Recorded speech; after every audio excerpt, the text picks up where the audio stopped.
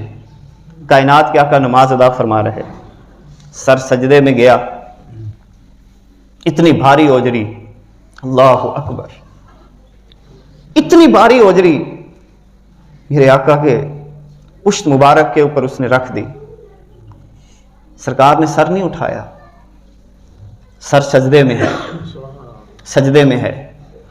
کسی نے بتایا حضرت فاطمہ کو، چھوٹی سی تھی، بیٹی تو پھر بیٹی ہوتی ہے، چھوٹی سی تھی، تیرے بابا کی پشت پہ انہوں نے اوجری رکھ دی ہے.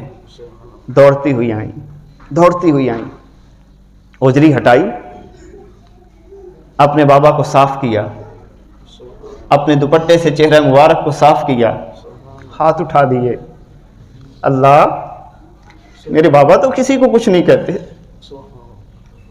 یہ تو دعائیں دینے والے ہیں. اے اللہ جو جو میرے بابا پہ ظلم کر رہا ہے، جو جو میرے بابا کو ستا رہا ہے، اے اللہ ان کو ہلاک کر دے، اے اللہ ان کو تباہ کر دے. پھر تاریخ نے دیکھا بدر کا مقام، حضرت فاطمہ رضی اللہ تعالی عنہا اپنے اس معصوم لہجے میں جو اپنے رب سے بات کر رہی تھی، اپنے بابا کے حق میں اللہ سے مانگ رہی تھی، اے میرے اللہ، میرے بابا تو کسی کو کچھ نہیں کہتے، ان کو کیوں ستایا جا رہا ہے؟ اے اللہ ستانے والوں کو ہلاک کر دے، اے اللہ ستانے والوں کو تباہ کر دے۔ پھر بدر میں عالم نے منظر دیکھا، جن جن لوگوں نے میرے آقا کو ستایا تھا سارے جہنم واصل ہوتے چلے گئے۔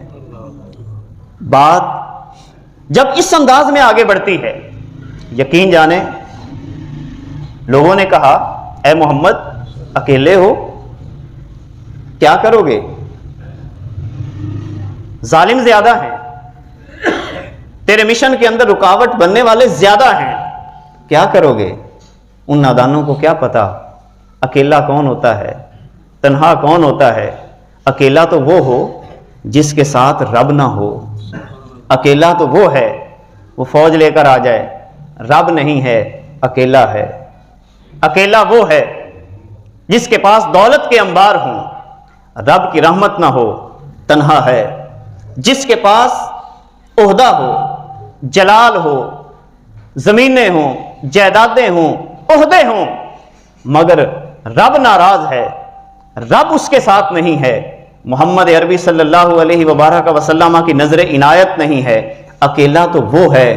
یقین جانیں حضرت موسیٰ علیہ السلام نے جب وہاں پر دریا کے اوپر کھڑے ہو کر ایک جملہ کہا تھا، آگے دریا بہہ رہا ہے، پیچھے سے فوجیں فرعون کی آ رہی ہیں، موسیٰ علیہ السلام کی قوم نے کہا اے موسیٰ یہ کیا ہو گیا؟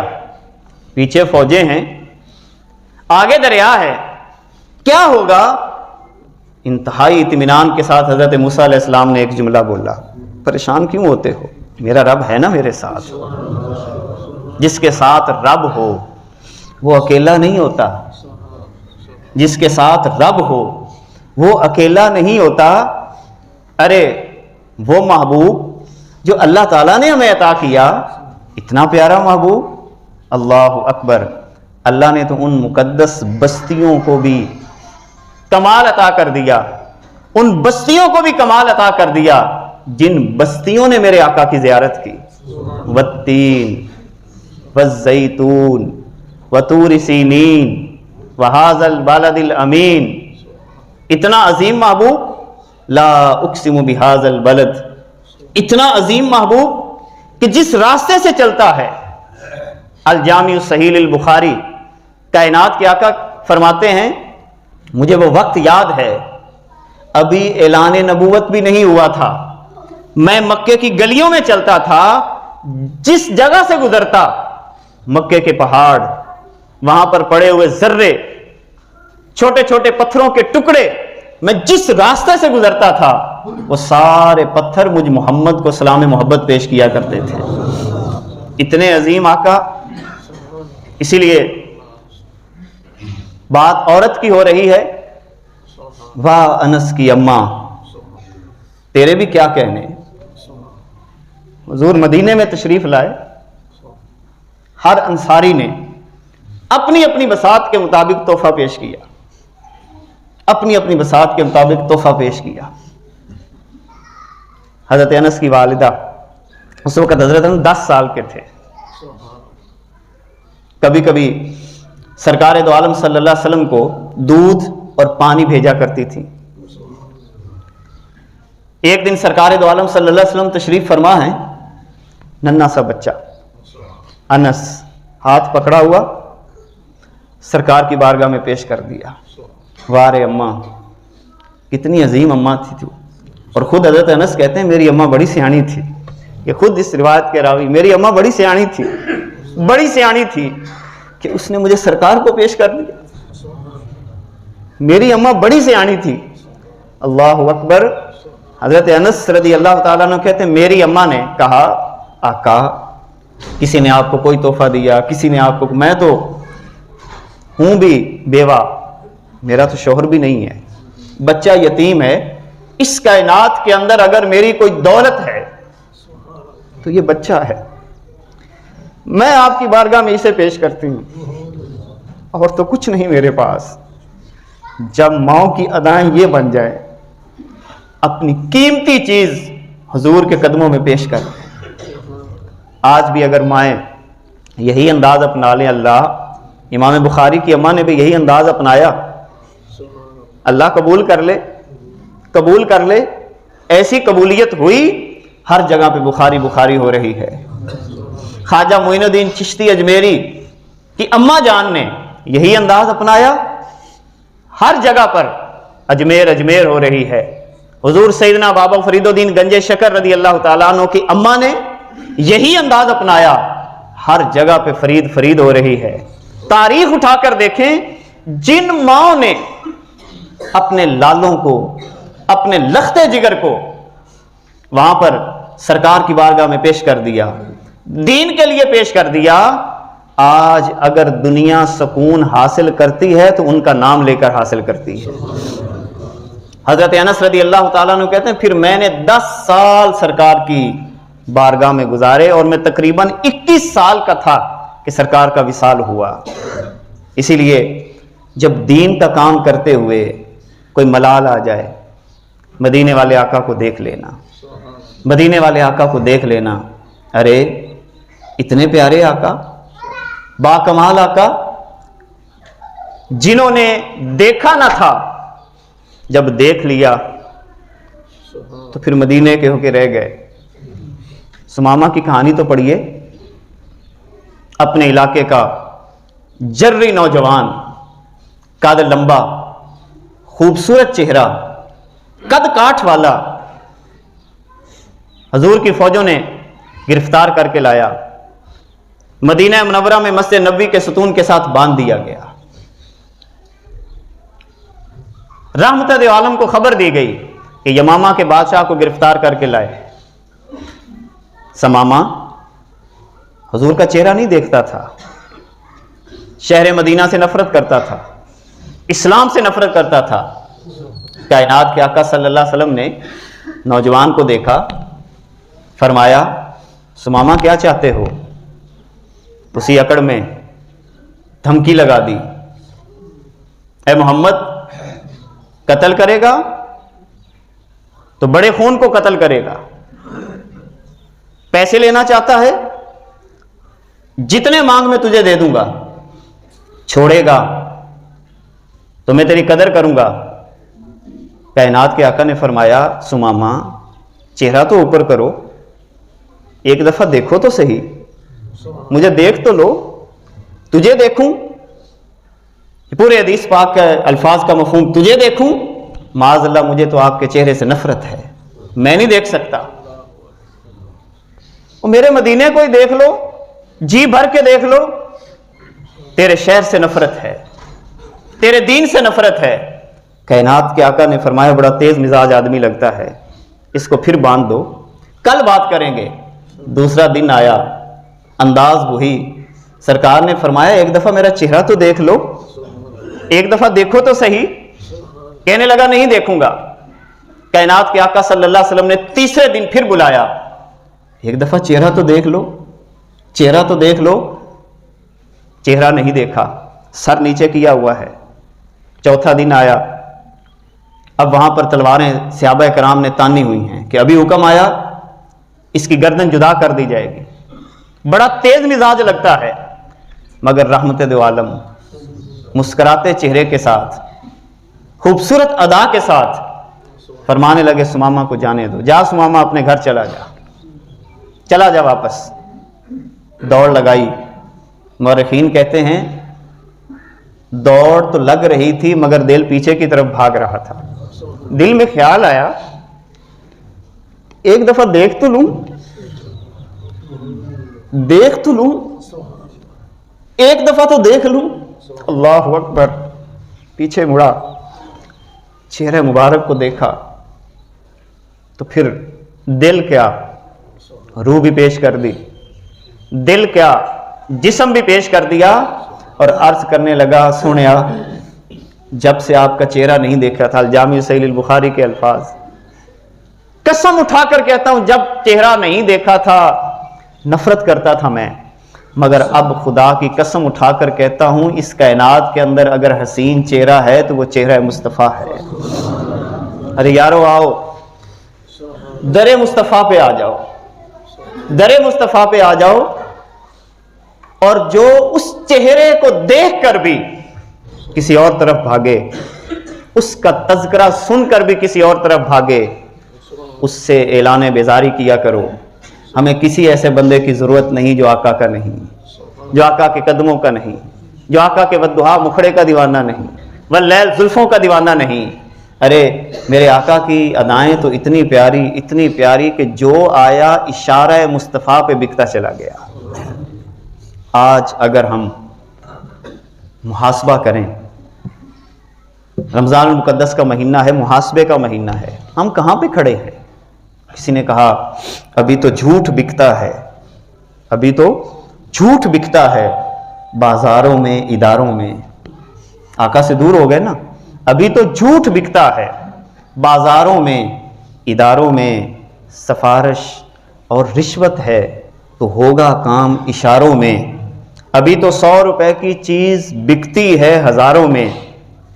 کبھی ہم بے زبانوں کو ستاتے ہیں، رلاتے ہیں، کبھی سڑکوں پہ چلاتے ہوئے عہدے بتاتے ہیں، گرا کر جھونپڑی مسکین کی کوٹھی بناتے ہیں، نفع اور نقصان کی گنتی اور پھر رب کو مناتے ہیں، نفع اور نقصان کی گنتی اور پھر رب کو مناتے ہیں۔ بقا کی جنگ لڑتا ہے کوئی ہے محو عیاشی، ڈرو اس دن سے جس دن رہ جائے گی فنا باقی۔ تمہیں معلوم ہے جب بے گناہ کا خون گرتا ہے تو اوپر عرش ہلتا ہے۔ تمہیں معلوم ہے جب بے گناہ کا خون گرتا ہے تو اوپر عرش ہلتا ہے۔ ابھی بھی ڈر نہیں لگتا یہ قبرستان کو اب بھی اپنا تو گھر نہیں سمجھتا؟ ابھی بھی ڈر نہیں لگتا یہ قبرستان تم کو اب بھی اپنا گھر نہیں لگتا؟ فقط ایک حادثہ ہوگا، وبا آئے گی یا کوئی اور، خدا ہم کو دکھا دے گا کہ تم ایک بھربھری مٹی کے سوا کچھ نہیں ہے انسان، تیری اوقات ہی کیا ہے، بالآخر لوٹ جانا ہے۔ چلو رب کو منا لے، اب گرے سجدے میں، چلو رب کو منا لیں، اب گرے سجدے میں، معافی مانگ لیں، آنسو بہا لیں، خدا ناراض ہے شاید، خدا ناراض ہے شاید۔ اس لیے بندگان خدا اس ماہ مقدس میں اپنا محاسبہ کرتے ہوئے، دل ہے تو اس دل کا مکین صرف ایک ہے، اس کے علاوہ دل میں کسی شے کو نہ بسانا، اور وہ صرف آقا دو عالم صلی اللہ علیہ وسلم کی ذات والا شان ہے۔ جب اس در کے ہو جاؤ گے، در خدا بھی ملے گا، دنیا بھی دیوانی ہوگی، کائنات کی ساری وسعتیں اللہ تمہارے قدموں پہ سمیٹ دے گا۔ اللہ تعالی ہم سب کی حاضری کو شرف قبولیت عطا فرمائے۔ وآخر دعوانا الحمدللہ رب العالمین۔